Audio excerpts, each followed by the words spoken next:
Assalamualaikum warahmatullahi wabarakatuh. Puji syukur kita panjatkan kehadirat Allah Subhanahu wa Ta'ala, Sang Pencipta alam semesta, yang telah menganugerahkan kepada manusia sebuah kemampuan yang luar biasa, yaitu kemampuan untuk berkomunikasi. Komunikasi bukan sekedar pertukaran kata atau pesan, ia adalah nafas kehidupan, jembatan yang menghubungkan hati, pikiran, dan makna antar sesama manusia, bahkan antar makhluk di alam semesta. Dari gerak semut hingga peredaran planet, dari suara hati hingga gema dakwah, semua menunjukkan bahwa komunikasi adalah bahasa universal ciptaan Tuhan. Dalam dunia modern yang serba digital ini, komunikasi menjadi kekuatan yang tidak hanya menghubungkan manusia dengan manusia, tetapi juga manusia dengan pengetahuan, nilai, dan kesadaran global. Melalui komunikasi, kita belajar memahami perbedaan, menebar kebaikan, dan membangun harmoni, baik di dunia nyata maupun dunia maya.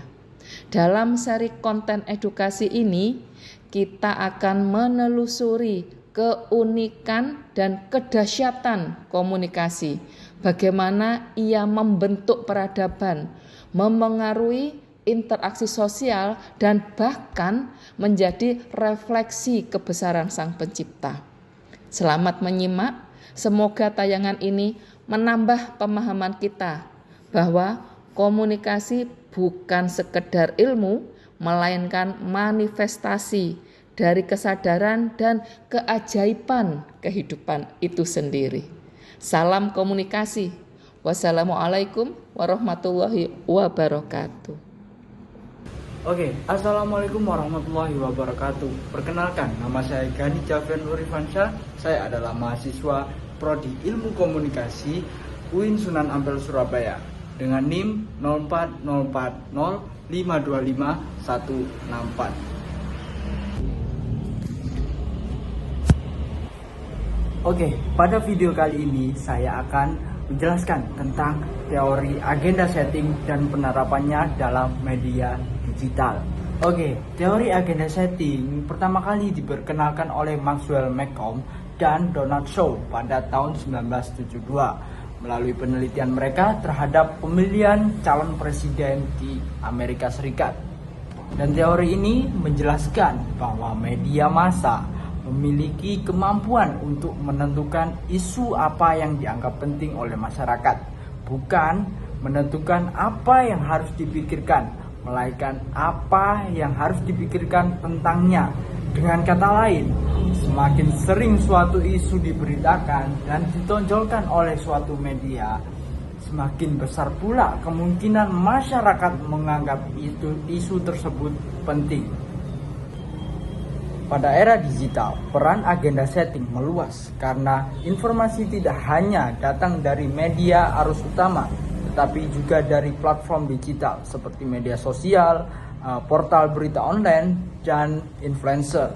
Algoritma platform tersebut turut menentukan isu yang muncul di beranda pengguna. Inilah bentuk baru dari agenda setting yang disebut algorithmic agenda setting. Agenda setting memiliki beberapa prinsip utama, yakni 1. Media agenda atau isu yang dianggap penting oleh media. 2. Public agenda, yakni isu yang dianggap penting oleh masyarakat. 3. Policy agenda, yakni isu yang menjadi perhatian pembuat kebijakan. Yang keempat, media mempengaruhi publik melalui penonjolan framing, frekuensi, dan penempatan berita. Agenda setting pun juga memiliki tahapan-tahapan dan metode-metode, yakni tahapan pertama, agenda building, adalah proses pembentukan suatu isu oleh media. Lalu agenda setting, penentuan isu penting bagi publik. Lalu ada agenda framing, yakni cara media membingkai suatu isu. Lalu ada agenda cutting, yakni penghilangan isu yang tidak dianggap penting. Nah, berikutnya ada metode-metode, yakni analisis isi konten atau konten analisis, yakni meneliti intensitas dan penonjolan isu dalam media. Lalu ada survei publik, mengetahui isu yang dianggap penting oleh masyarakat. Lalu ada korelasi data, yakni membandingkan kesesuaian antara agenda media dan agenda publik. Lalu ada penerapannya di dalam media digital. Di era digital ini, media sosial dan algoritma platform seperti TikTok, X, dan Instagram, YouTube ikut menentukan isu yang muncul. Nah, muncul konsep algoritmik agenda setting, di mana algoritma membentuk agenda publik berdasarkan preferensi pengguna.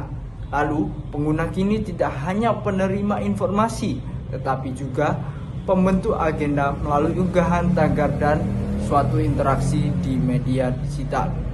Berikut adalah contoh kasus dari agenda setting.